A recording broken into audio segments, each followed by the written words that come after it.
Find your roster quickly. Okay, we're stepping up. It's SoCal Legacy. SoCal Legacy against NorCal. This is the up-and-coming youth team that is now becoming adults. They've been playing together for 7 years. They have quite a history amongst themselves in regards to their success. They're the only youth team that has traveled abroad and played in the Major Cup in Portugal. And sitting in with me right now is Frank Zimmerman. Everyone knows as the director of the U.S. Beach Soccer Championships in Oceanside, the largest and most prestigious event on the West Coast, saying that as another person that puts on events. Thank you to be here.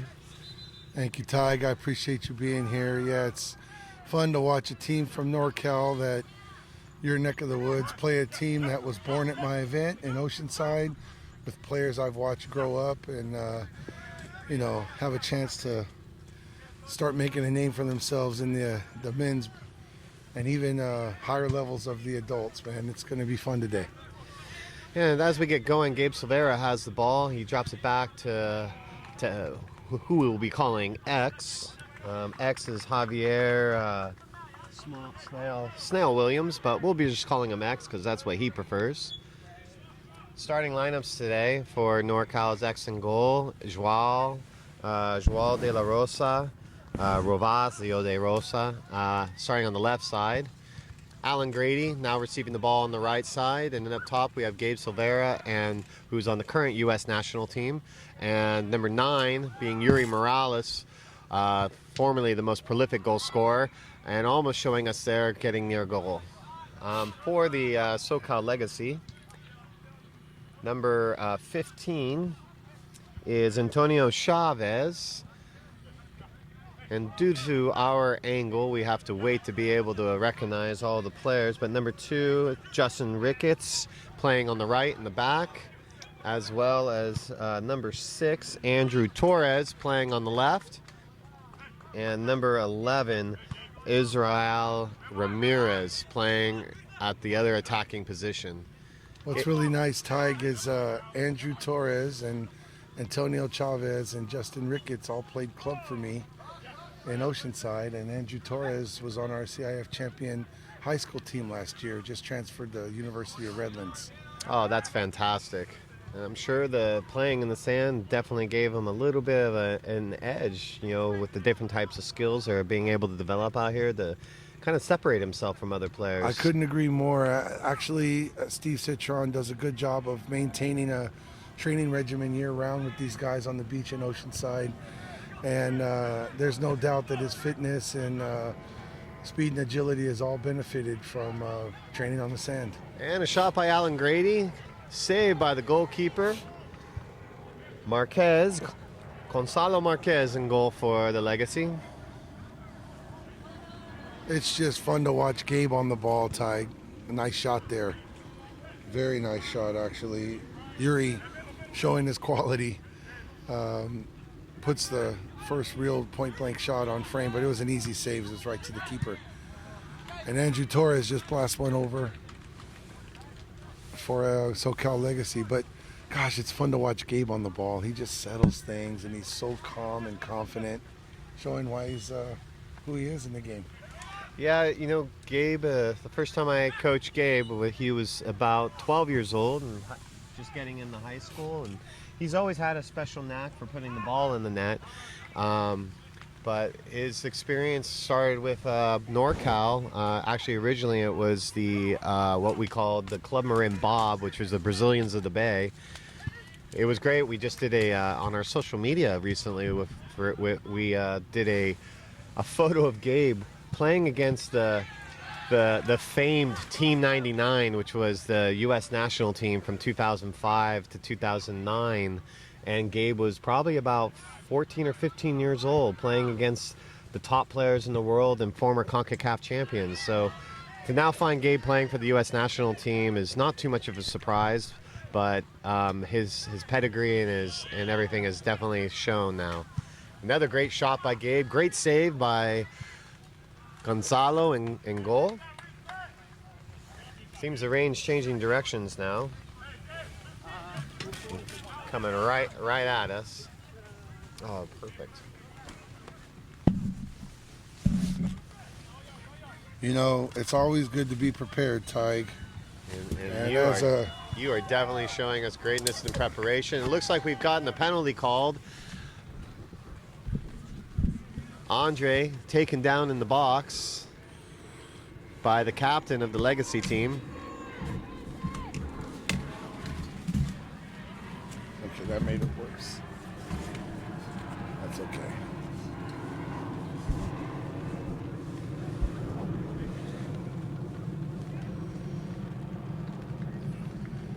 Goalkeeper Gonzalo Marquez helps up his teammate. Unfortunately, Juan Nava got a little bit too much of Andre, giving Andre the opportunity. Andre Bernal stepping up to the penalty spot, looking to open the scoring for the competition.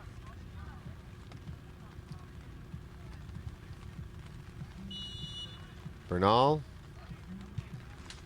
Oh, a perfect penalty taken. Up, hits the top of the crossbar and bounces into the back net. No keeper at any level most likely is going to get that unless they have a wingspan of 7 feet. Well said. The only thing it could have done is not just hit the crossbar, but it almost hit the post as well. It's just about perfect shot.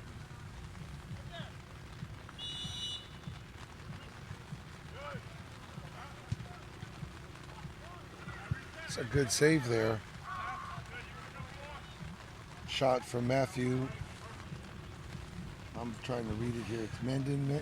Can you say that? Vanden Heuvel. Okay, Manden Heuvel. We'll call him that. He actually stole the ball off of SoCal's kickoff and had a quick shot within seconds of the PK. So Matt's a player that's really come along for the NorCal team. Great shot from Marquez in goal. Almost catching X off guard. Matt's been a player that's been playing in the beach soccer tournaments in Santa Cruz since he was like 8 years old.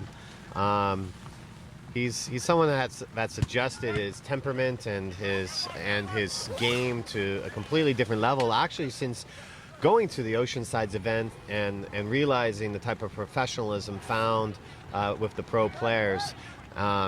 His maturity has raised so high, and it's shown in the way that he plays. X takes a shot on goal, and Yuri Morales falls on the ricochet and puts it away. 2-0 NorCal. X's shot just dipped and a la Roberto Carlos swerved, and of course the follow through was tucked in the side netting very nicely. X hails from Oceanside as well. It's amazing. There's one word you can say about that shot. It was nasty. Nasty, for sure.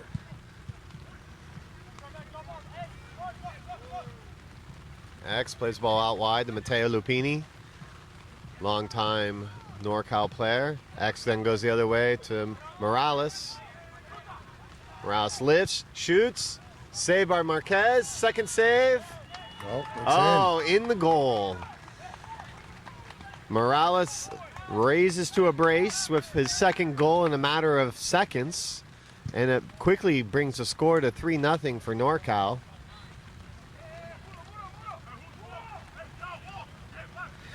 The Legacy boys, although they've lost very few games in their history, are being introduced to a completely new level.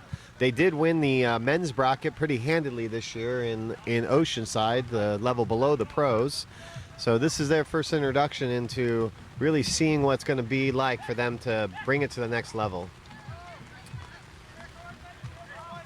It's pretty apparent to see that these young players for SoCal just don't quite have the strength or the comfort on the ball that Gabe and Yuri and the NorCal men do. But I'll tell you what, you can't buy this experience, and getting to play against these players is going to do nothing but help this very talented SoCal side recalibrate to this higher level.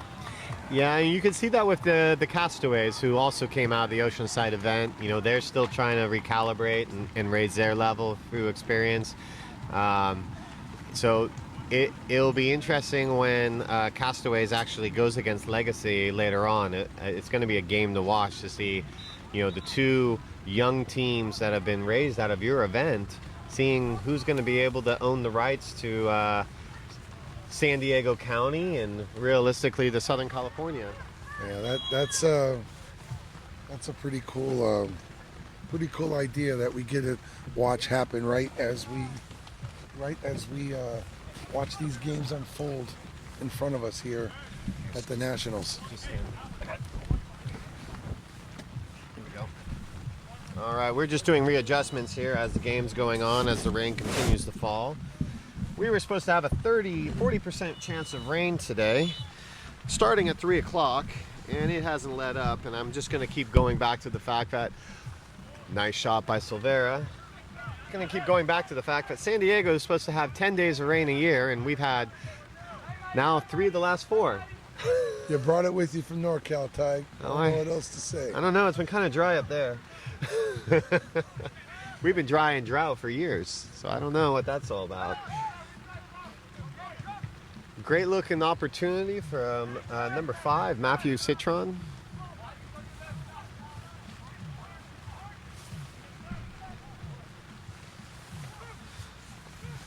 Getting across off, good opportunity. Swallowed up, it's played out to Silvera. Silvera plays to Grady. Whoop, Grady thought Silvera was staying. That shows experience right there. They come back to the goalkeeper, reset, swings out to Matt. Matt was looking for Joao to make a run, but Joao wasn't having any of it. So we go back to Marquez. Marquez is looking for his target, trying to find Conrad, but ends up finding Trujillo. Trujillo turns the ball over to Grady. Grady goes back to Gabe, and X looks forward to Joao. A little bit of errant pass, but Joao gets it, and well defended. It was well defended. We all saw Silvera looking to go for that bike. To give you some perspective in regards to the differences between the pro and what we're seeing with the Legacy making this introduction into it, you know, their history goes back to 2013 when they started playing in the Oceanside event.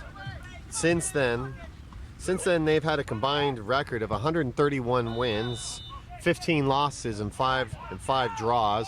But you know, as we know, there are no more draws in beach soccer. But that's an impressive record of 131 wins. They've won 87% of their matches. So it's going to be interesting to see how Legacy adapts and deals with a kind of a new reality of having to either raise their level and their strength or go through the bumps and bruises of actually losing games for once in their lives on the beach. I got to tell you, it's much like in any soccer promotion. You win your league in the 3rd level and you move to the 2nd level, and there's going to be an adjustment. And if they can find a way to mix results and get a win here or there and nick a result here or there, but more importantly, to get to play games against Yuri and Gabe, again, you can't buy that experience. And that experience just needs to be endured and overcome. And they will recalibrate. These guys average like 19 years old. Yeah, that's amazing. And it's great that they have, you know, found this love of the game and it's been able to be procured. I mean, you know, you and I both know, you know, in our situation, even in the run-up to this event, you know, we have so many players that really wanted to be here, but were actually stopped by, you know, well, let's just be real, high school coaches that didn't want to share their moment in time to give these players the opportunity. We had it out to high school teams. As long as let's just put it this way, these players are out here getting the chance of their lifetime of being involved in the first national championship, and a lot of players have been denied this opportunity because coaches in the high school areas in San Diego County have literally been lying to their players and telling them that they'll forfeit their games all season, and as well as threats. I was really surprised to hear how many coaches were actually threatening their players not to play in the tournament, otherwise it was going to affect their position within their high school team. It just doesn't seem right. It seems that's something that's kind of broken with the system, and it's disappointing, but that's life, I guess. I'm a high school coach, and I'll say there's several different ways you can look at it. I think overuse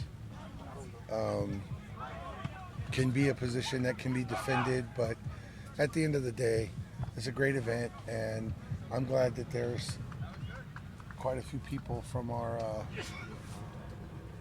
North San Diego County area taking part. But yeah, whenever you're trying to set something new, it's going to always come against the established high school and club activities that are going on. Kids are leaving for Florida for the DA event. It's a busy time. It is, and that's why we will move the date of the event next year to avoid high school. We'll be looking at the first or second week in November next year, so we'll only be dealing with a moving of a club game. So then we'll see where the mentality is with the clubs and the coaches there.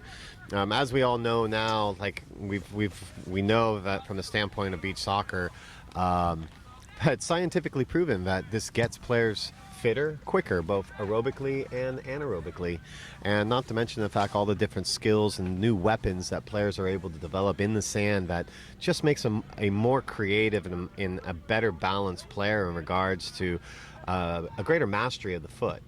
Oh, Yuri Morales, spike kick. Fantastic. Yes. We had a goalie. We have two goalie changes. In for NorCal is Sergio Valle. Stepping in. He did all of the assignments yesterday where as X was not yet in town, and Tilly steps in for SO CAL Legacy. Right now on the ball is Ramirez, goes back, good skills shown there. Torres on the ball with the shot, goes a little bit high and wide. That's Andrew's second high and wide shot, and he's been off the beach for the last 4 or 5 months with his Riverside team, or excuse me, his Redlands University team, which is based in Riverside. And the technique is so different, isn't it, Tig, with shooting a ball off the sand and shooting a ball off the grass, and I think Andrew's still recalibrating to that. No, I would agree. I mean, at the end of the day, if you can shoot a ball off the sand and you go back to the grass, you're going to be in a situation where your shot's going to be, that quote-unquote nastiness. But when you're going from the grass back to the sand, it takes that moment for you to be able to slow down the ball and be able to concentrate. Morales with another shot just missing wide, and you have to be able to recalibrate and slow the ball down as it moves across the sand.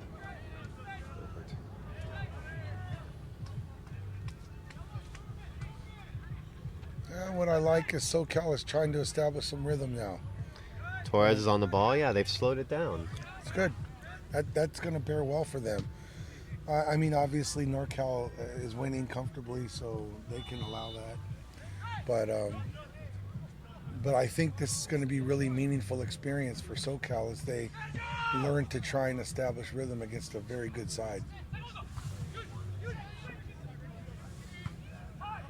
Justin Ricketts showing some athleticism, and there's the man. Justin Ricketts for SoCal comes back and defends nicely, but unfortunately when he cleared the area, Yuri was right there and he poked the ball in from about 15 feet. So quality there, good finish. Still a great effort from Justin Ricketts to get back and defend the first part of that attack. And we have SO CAL Legacy ready to kick off.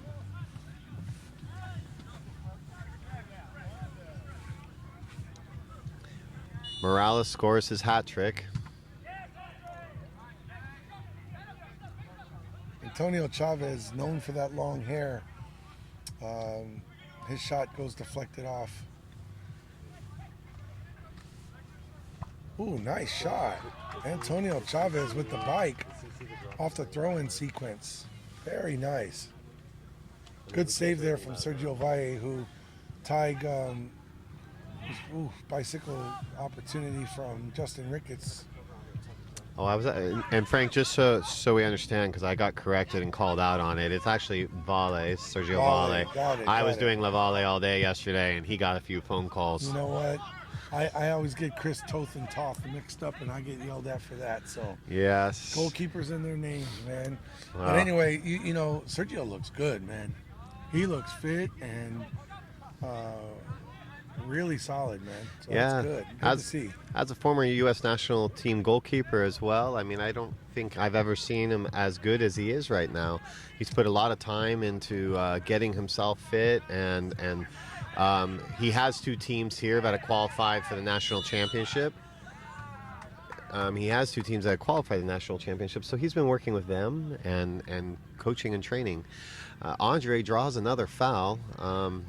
That one was an interesting way of contact. I think it could have been going the other way, but Andre got to the spot and threw his keister in the way of the encroaching man, and here we are with a free kick on goal. Yep. As mentioned, Mr. Bernal here, as Bernal has quite a left foot. He's definitely going to be putting pressure under Tilly here.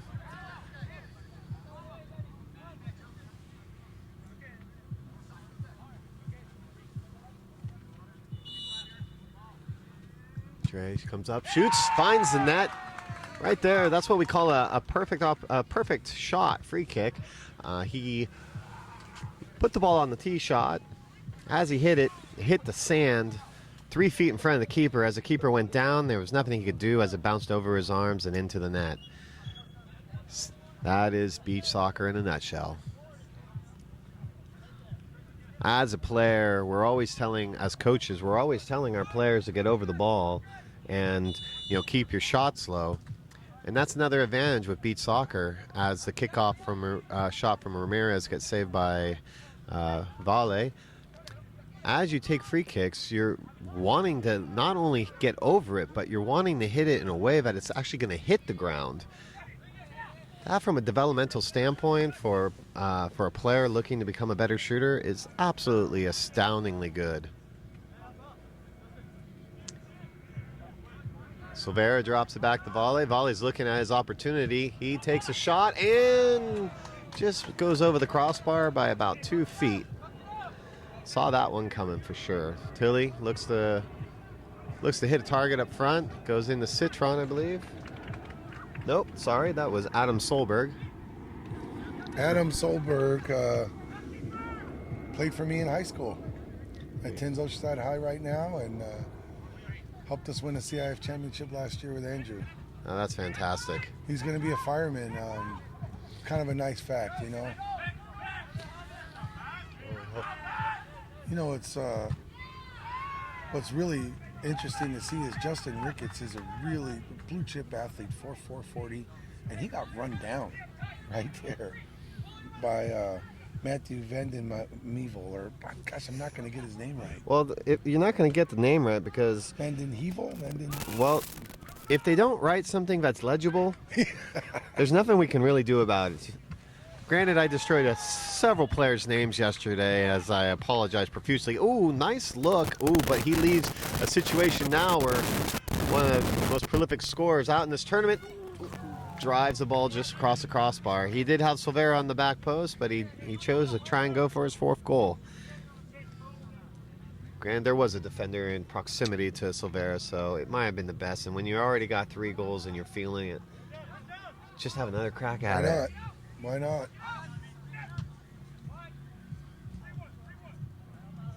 Everything's okay when you're winning 4-0. Yeah. 5-0 now, right? Yeah. Is it 5? Keep on missing these NorCal goals. Yeah, so you can hear the NorCal players talking out there very patiently, saying, well, okay, are we going 3-1? Are we going 2-2? Big time opportunity from Morales with the bike, greatly well defended by Ricketts. You know, let's not pass the opportunity to better explain Tig 3-1 and 2-2. You're referring to their formation organization of their players, and off the inside post. What a great Adam steal Solberg. by Solberg, and the shot just narrowly misses going in the net. Ricketts, outside netting, man. Out. No, SoCal Legacy picking it up here. finding a little air to breathe. It's great, but they haven't dropped their heads at all.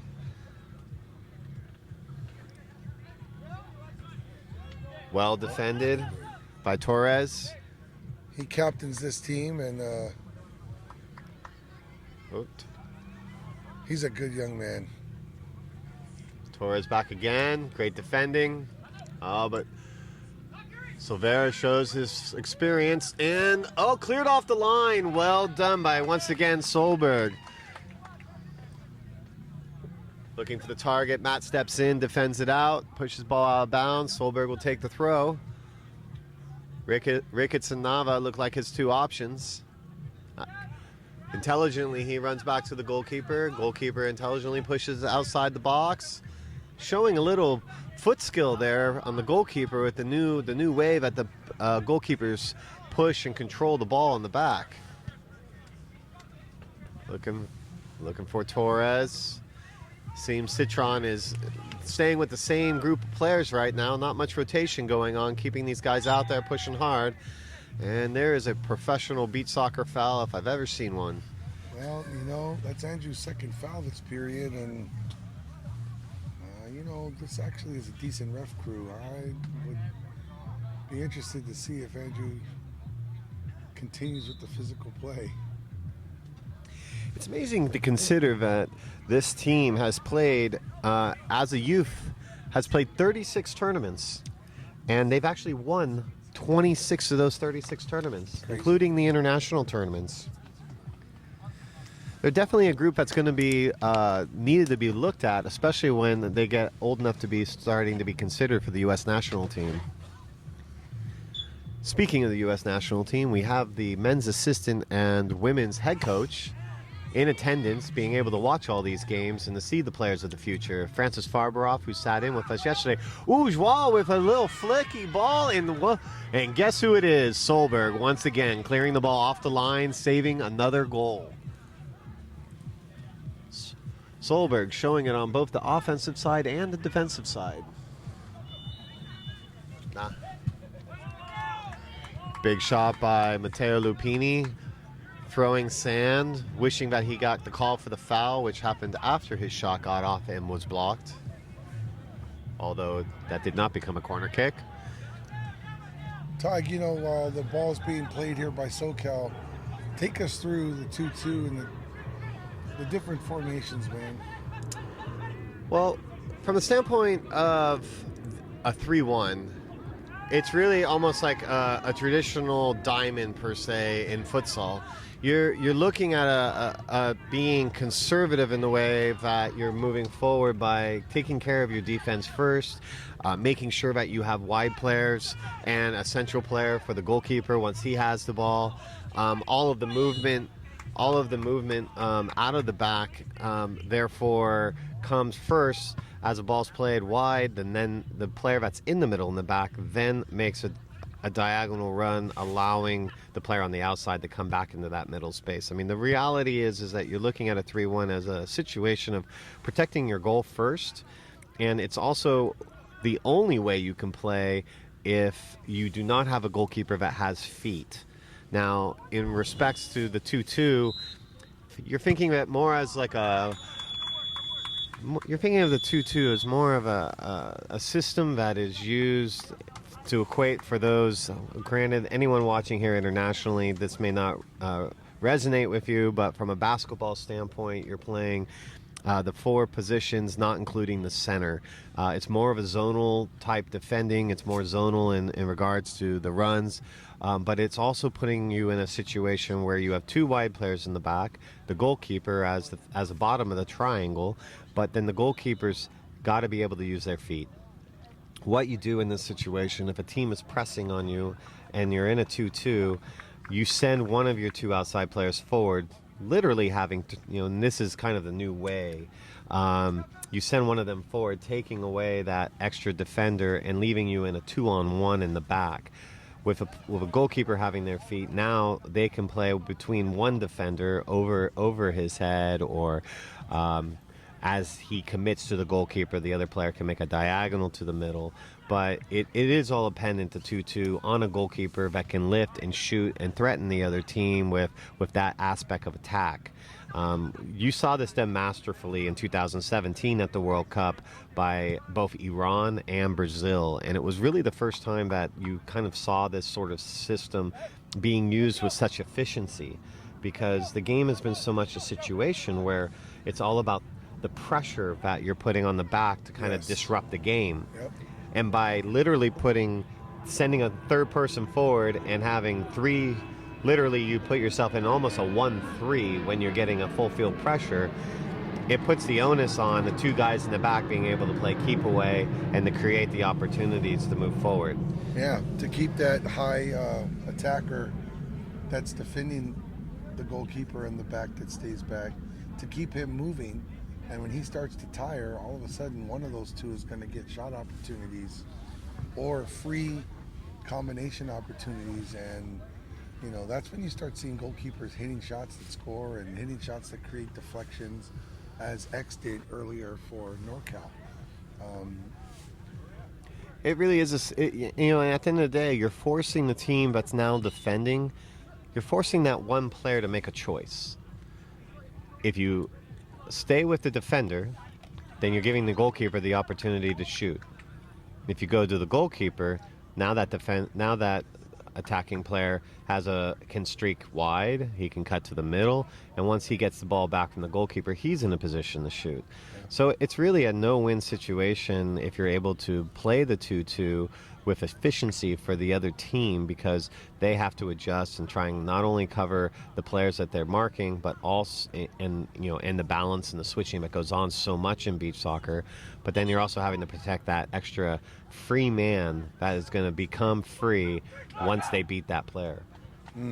And that's again a situation why we have so many goals in beach soccer. Yes, makes it really exciting. And I have to say, it's a great tactic to tire out the other team's best goal scorer, because he's got to do the work to defend. Absolutely. We're starting off this third period. João Ravazio da Rosa and Gabriel Severa stand over the ball with Dre and Alan Grady on the sides. Nava, Ramirez, Ricketts, Torres, and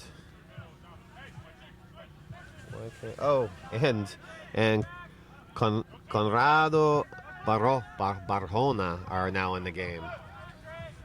So that's the name on there, but that's not Conrado. Oh no, that's Antonio Chavez. There you Sorry, go. I saw a 6 and it's a 5. A little bit. Yeah. Ricketts. Ooh, that was close. Ricketts, if he just didn't pop it so high, I think he would have had a great opportunity to either pick up a PK or at least get a good chance of a bike. Look at that effort. X with a yet another nasty. That was bending and twisting towards upper V. I didn't think it had a chance, and then it just started to drop. Marquez looking, finds Ricketts up top, tries to deflect in towards goal, but just misses wide.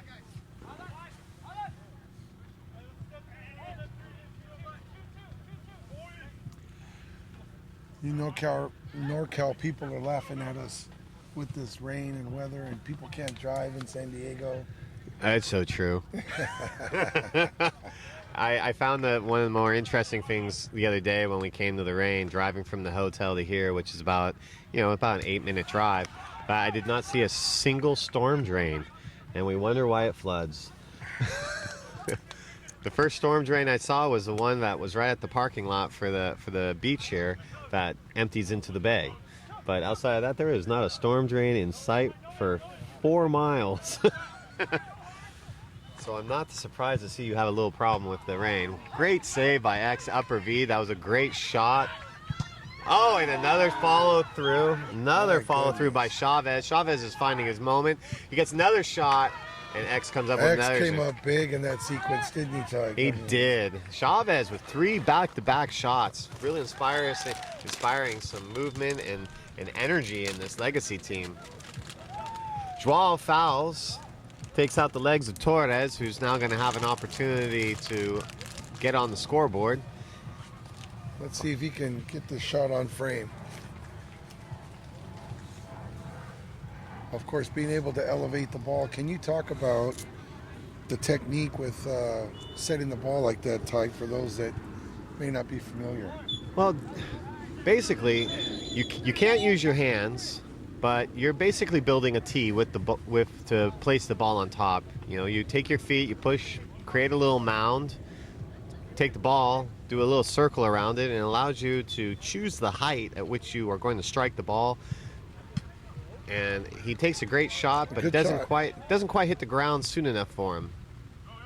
So you can elevate your tee so that you can have an opportunity to get over it more. So it starts out in the air, or every player it's different. You'll see some people building tees that are 6 inches high, which is to me crazy, and then others that want it closer to the ground. It really just comes down to a preference. But every player, it's sort of like, you know, when you have like a superstition. You want you go up to the basketball, you go up to the basketball hoop, and almost gets in there. Chavez looking for a foul, looking to get past the goalkeeper, doesn't get either. Has a smile on his face as he comes back. Torres and Chavez really combined well, just worked hard. I'm encouraged by they're really showing they're a different team than the first period. They are. They're playing with much better energy. Oh, Silvera. Silvera. Oh, he's going to pay. Oh, and it goes wide. No harm, no foul for Marquez there. I will say, how many goalkeepers in the world would be punished by taking on Gabe Silvera one-on-one? I Not can't. a good choice. Well, that's part about learning and gaining from the experience. Grady and Solberg. No, that's Mateo. Sorry.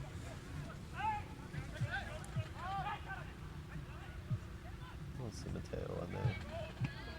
What's number 5? Oh, that's Citron.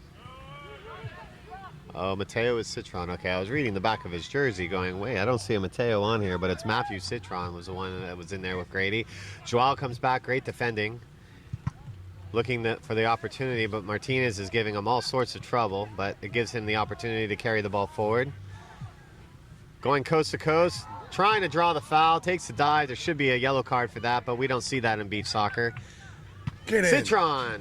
Wow, I really thought that was going to get in for them. Find myself rooting for these SoCal guys to get one on the board. Although I will say, just the energy that they're playing with in this period, so much nicer to see than kind of the big eyes that they started with in the first period, Ty. Oh, absolutely. I think they were realizing what they were stepping into, and you know, giving the NorCal players maybe too much respect. You know, granted, you have to respect them for their pedigree, yes, but at the same time, there's a level at which, you know, you hold back because you don't know how hard you should be playing. You don't want to be fouling and so on and so forth. But you know, as a player, you know, you go step into situations and you don't quite put out the sort of technique that you really own. Ooh, great little lift there by Joao, but no foul. He falls again looking for the foul. Realistically, he got caught by not keeping that flick over the head far enough away for not to be defended. Trujillo looked like it was going to shoot, but send it to Citron. Citron back to Trujillo, and X winds up with the ball in his hands, looking to find the target. Joao continuing to dribble. He lays it off. Comes wide to Grady. Great ball by Matteo Lupini. And we've got the goal-scoring machine back on the field now in Morales. Here we go. X. Look at that. He just hits it so hard, man. He does hit it so hard, but that was just a bit outside. Like 20. Well, that time the swerve definitely took it away from the frame. It did. You know, you're talking about the quality of the NorCal, the pedigree of the NorCal team. I've watched them for years. And not just Gabe and Yuri, but Alan Grady and Sergio, and so many of them play against the best in the world. Matt. I've seen them play against some of the best players that exist. And yes, this is quite a task for SoCal Legacy, playing against this kind of experience and talent. And to be honest, at this moment too, I mean, you know, having been the one that created NorCal, I can attest to the fact that these guys are training every week, and they've been getting ready for this event, and they have their sights on being the national champion. No foul again. Joao goes to the ground for the third time. Ricketts looking for the same. Matt, a little bit of indecisiveness, makes the correct decision, drops back to Lupini. Lupini kicks the ball in the sand. Ricketts now has the ball, goes wide. Goes wide to Adam. And Showball shoots wide. Solberg shoots wide. And again, apologize for all the times that we screw up your names, gentlemen. Miscue. Matteo Lupini lets the ball go past his feet. X doesn't give him a very good service. Solberg, great ball into Trujillo. Is he going to be able to lift it? Joao giving him a little body action, not really giving him the opportunity. And he does get it up, doesn't get the connection. Joao. Again, just showing composure on the ball. Experience and composure are the difference, aren't they? Yeah, absolutely. A little bit of an errant pass. You know what's nice about the ball that you have here is that it's got a lot of movement in it. That's always fun for the players. Well, we spent a lot of time testing the balls, and the NorCal team was actually very instrumental in us deciding which ball. We still have some ways to go with it. We need to, I think, make it a little bit lighter, take a couple ounces out of it, and maybe change the texture of the skin. But from the most part, we believe that we have the best ball that you can find out there right now, besides the Adidases of the world. I'm going to tell you, I haven't seen a ball move like that except for the Adidas ball. Oh, look at that. Oh, my goodness. Now that is just some nastiness in itself. Matteo Lupini knocks the perfect cross and a world-class finish once again by Morales. 4 goals in this game, now taking the total score to 6-0 against these young legacy players. That was world class, man. Nah, it is just sick. Just sick.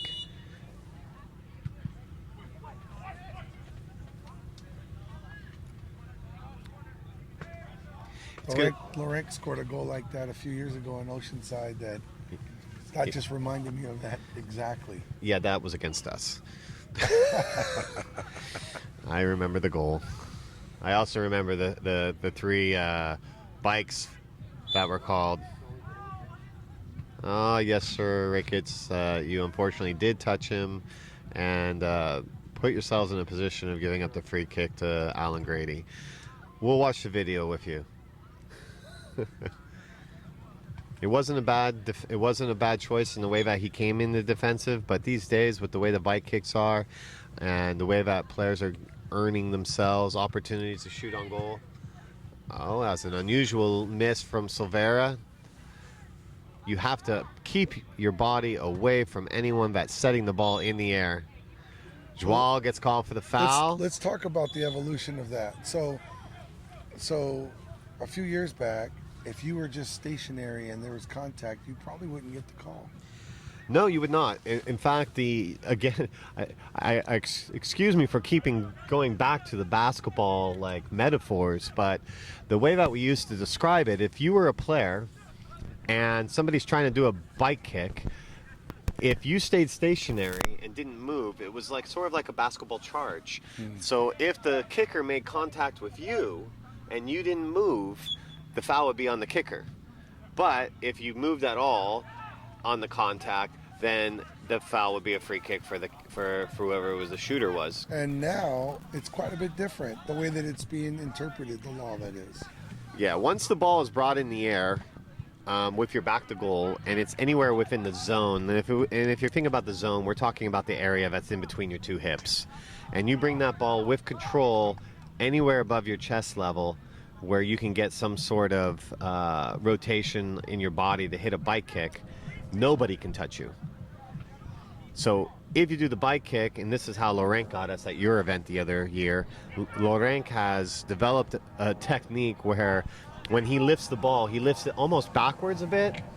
He's had the practices of a gazillion times, but it means now he's jumping backwards to make contact for the ball to go for his shot.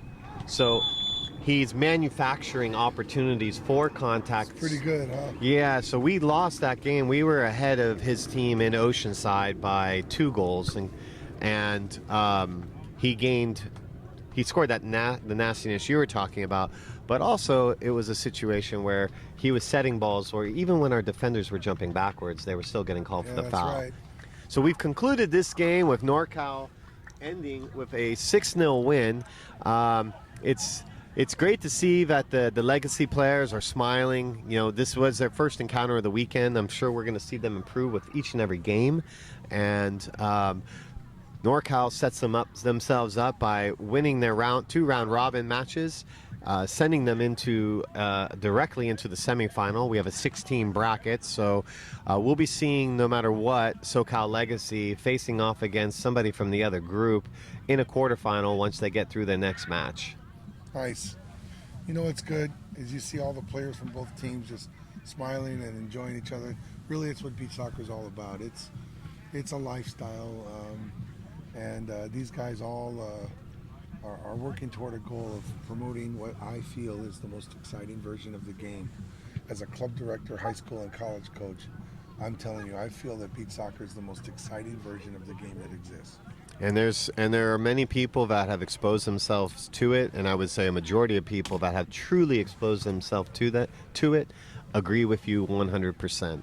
I think one of the most interesting things, Frank, is the fact that you see this camaraderie amongst all of the players in beach soccer. It is a community. I mean, there's even the hashtag beach soccer family.